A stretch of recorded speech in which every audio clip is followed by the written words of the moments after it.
Bem, pessoal, então iniciamos agora um novo tema, aquisição da posse.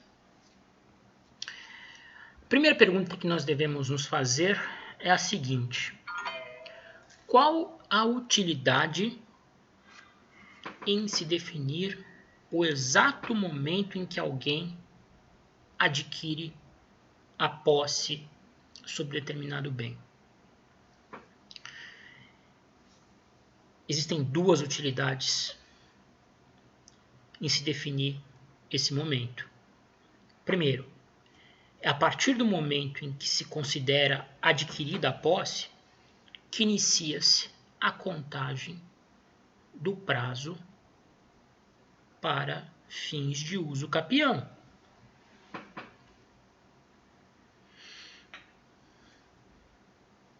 Adquirida a posse, inicia-se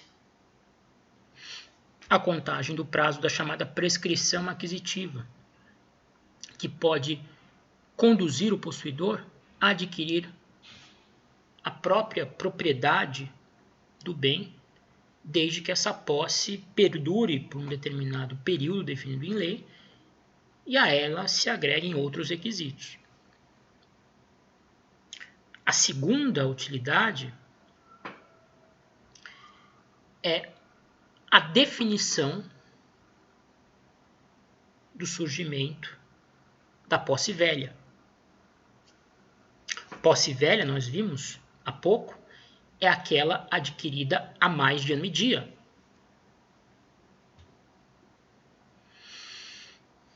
Enquanto não superado o prazo de ano e dia, a posse é considerada nova. E nós vimos a posse velha garante uma proteção mais efetiva ao possuidor. Então, temos aqui as duas utilidades, importantíssimas da definição do exato momento em que ocorre a aquisição da posse. O Código Civil anterior, Código de 16, ele tinha um dispositivo, artigo 493, em que o legislador enumerava os modos de aquisição da posse. Como se adquiria a posse. Vou ler esse artigo para vocês. Artigo já revogado do Código Civil de 1916. Adquire-se a posse pela apreensão da coisa ou pelo exercício do direito, pelo fato de se dispor da coisa ou do direito, por qualquer dos modos de aquisição em geral. Esse artigo 493 era objeto de muitas críticas por parte da doutrina. Isto porque, inequivocamente, assim como o Código atual, o Código de 16 adotou a teoria objetiva de Hering,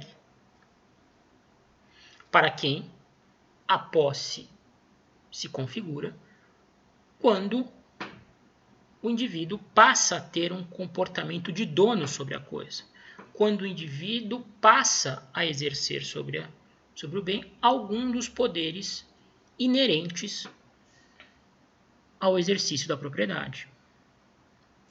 Ora, se para o cidadão ser considerado possuidor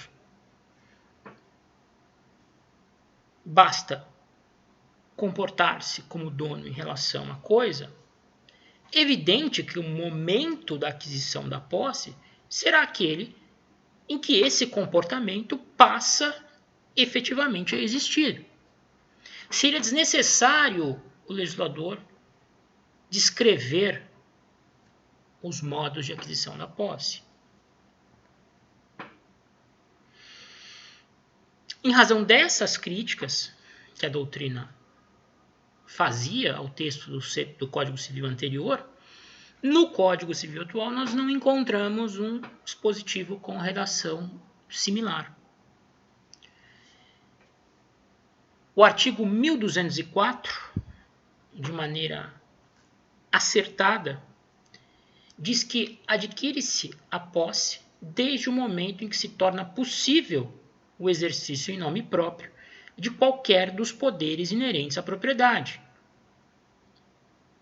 Traduzindo para uma linguagem mais simples, adquire-se a posse desde o momento em que o sujeito passa a se comportar como dono em relação à coisa. Então, o texto do Código Civil de 2002 simplificou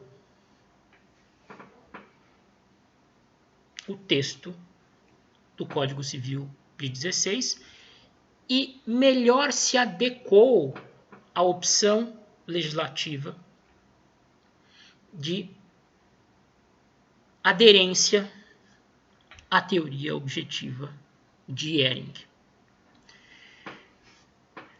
Mas ainda assim, é importante a gente destacar alguns modos que são corriqueiros e que levam indivíduos a adquirirem posse sobre os bens em geral. Nós podemos citar aí a apreensão, o exercício de direito e a tradição como formas principais de aquisição da posse. A apreensão ocorre quando alguém se apropria unilateralmente de coisa sem dono, seja porque abandonada, res derelicta, ou seja porque res nullius, de ninguém. Então, imaginem a seguinte situação: uma moça transitando pela rua, de repente olha para uma lixeira situada à frente de um edifício e percebe que naquela lixeira foi depositada uma bolsa da Louis Vuitton. Aquilo chama a atenção da moça, afinal, mulheres geralmente gostam de bolsas e ainda mais quando são bolsas da Louis Vuitton. Ela vai, se dirige até a lixeira, se certifica que de fato não se trata de uma falsificação, de uma cópia, se trata realmente de uma bolsa da Louis Vuitton. E fica mais admirada ainda quando percebe que a bolsa, se não está num estado perfeito de conservação, ainda certamente pode ser utilizada depois de limpa e com alguns pequenos ajustes. O que ela faz diante daquela situação de claro e evidente abandono da coisa? Ela retira a bolsa da lixeira e leva para casa. Qual é a ideia? Olha, se a pessoa não quer mais, deixou aqui na lixeira a bolsa abandonada, eu quero, eu vou me apropriar e vou levá-la para minha casa e vou passar depois a utilizá-la. A partir do momento em que aquela pessoa retirou o bem da lixeira, o bem que estava abandonado da lixeira, e com todo zelo e carinho o levou para sua casa, a fim de limpá-la e depois eventualmente costurar algum pedaço que estivesse um pouco danificado para poder utilizar a bolsa, sem dúvida nenhuma, ela passou a se comportar como dona em relação ao bem. E a partir daquele momento, ela adquiriu posse sobre a coisa. Ela apreendeu o bem, ela se apropriou unilateralmente daquela coisa abandonada, e com isso, exercendo o típico comportamento de dono, adquiriu a posse sobre o bem. Tradição. Tradição sempre pressupõe um acordo de vontades, um negócio jurídico que envolva a alienação ou permuta de bens. E quando eu falo em alienação, eu estou tanto falando da alienação onerosa, através de contrato né, de compra e venda, ou mesmo de dação em pagamento, quanto alienação gratuita, né, por meio de doação. A partir do momento em que o sujeito recebe o bem adquirido numa compra e venda, que lhe foi doado num contrato de doação, ou que foi objeto de permuta com outra pessoa, ele está adquirindo posse sobre a coisa. Percebem? A tradição, segundo a doutrina, e vocês já estudaram isso no direito civil anteriormente, ela pode se dar de maneira real, ficta ou simbólica, né? Tradição real é aquela que se perfaz com a efetiva entrega da coisa, né? O sujeito foi na loja, comprou um código civil comentado, foi na livraria, comprou o código civil comentado, saiu o código debaixo do braço. Tradição. Adquiriu a posse naquele momento em que recebeu a coisa. Tradição simbólica se dá com um ato que representa a transmissão do bem. Por exemplo, no caso de um bem imóvel, né? Não há como você transportar um bem imóvel e entregá-lo a outra pessoa. Então você entrega as chaves para a pessoa. E a tradição ficta ocorre naqueles casos em que sequer é necessário a representação da entrega da coisa para a tradição existir. Porque o sujeito que vai recebê-la já exerce poder sobre ela por força de um contrato. Por exemplo, o sujeito é locatário do imóvel e compra o imóvel do locador. Não é preciso transmitir a posse para ele com entrega de chaves ou mesmo com a entrega da coisa, que no caso é impossível. O simples fato do contrato ser assinado já transforma a posse que anteriormente era uma posse direta numa posse completa sobre a coisa. Não sujeita a nenhuma limitação. E por fim a gente pode falar do exercício do direito, que ocorre, por exemplo, no caso das servidões, né? A partir do momento em que alguém passa a se utilizar de um determinado trecho de outro imóvel, de um imóvel vizinho, para ter acesso ao seu próprio bem, e esse acesso é ajustado entre os proprietários, nós temos a aquisição da posse do trecho que vai servir de passagem. Isso vocês vão entender mais à frente quando nós estudarmos a servidão. Tá ok? Tá. Exemplificamos aí uns casos corriqueiros de aquisição da posse. Mas a gente precisa, e isso de fato é importante, separar o que vem a ser modo originário de aquisição da posse de modo derivado de aquisição da posse. Porque isso traz algumas repercussões jurídicas importantes. Modo originário, nos modos originários de aquisição da posse, a posse adquirida pelo indivíduo não guarda qualquer espécie de relação com a posse exercida anteriormente. Não há relação de causalidade entre a posse atual e a anterior. Vamos tomar como exemplo a situação da moça que encontra a bolsa na lixeira. Quem depositou a bolsa na lixeira abandonou o bem, renunciou à sua posse sobre o bem. Quem encontrou a bolsa na lixeira e resolveu apreendê-la passou a exercer uma nova posse sobre o bem. sem qualquer espécie de relação com a anterior. É uma aquisição originária. Não há vínculo nenhum entre a pessoa que abandonou a coisa e aquela que a apreendeu.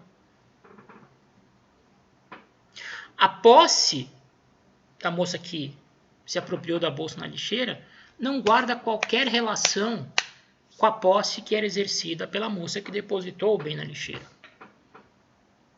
Percebe? Temos aqui um modo originário de aquisição. Surge uma posse nova, que é desprovida de qualquer vício que porventura contaminasse a posse anterior. Vamos imaginar, por exemplo, que a moça que depositou a bolsa na lixeira, porque não a queria mais, a tivesse adquirido por meio da prática de um crime de furto. Aquela moça que exercia posse sobre a coisa até depositá-la na lixeira, obteve o bem numa festa de formatura. Ela se aproveitou da distração de uma convidada e surrupiou a bolsa. Uma posse viciada, né? Posse injusta.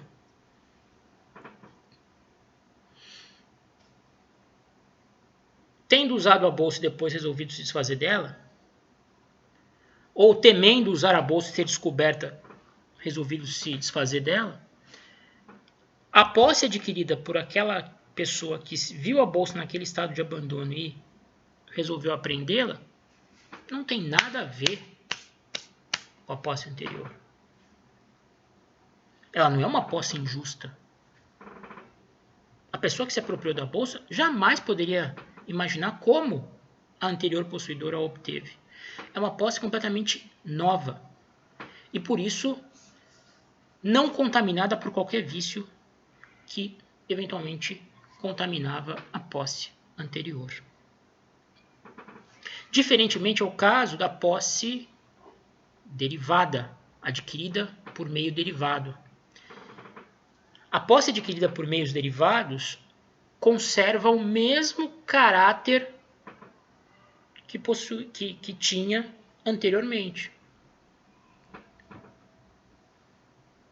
Então, se, por exemplo, eu adquiri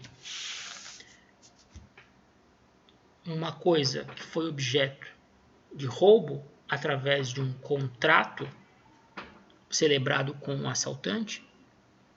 Então o assaltante roubou a bolsa da moça que estava passando pela rua e posteriormente a ofereceu a uma outra moça. E a moça adquiriu o bem subtraído pelo assaltante. Tendo havido uma relação contratual, um ajuste entre o atual possuidor assaltante e a nova possuidora compradora da bolsa, a posse que é cedida à compradora da bolsa conservará as mesmas características que ela possuía antes da venda. Se era uma posse injusta, se era uma posse de má fé, ela conservará essas características. Ninguém transmite direitos que não possui. A coisa que é transmitida, que é obtida através de um ajuste de vontades, preservará as mesmas características que já tinha antes do negócio. Então, pessoal, uma posse adquirida por tradição, que pressupõe transmissão consensual de direitos, sempre vai manter as características que até então possuía, diversamente de uma posse adquirida por meio originário, sem transmissão do anterior possuidor para o atual. Nesse caso, surge uma posse nova que não guarda nenhum resquício, nenhuma característica da posse exercida anteriormente. Pessoal, com isso nós terminamos a aula de hoje e aqui encerramos a matéria da P1. Um abraço.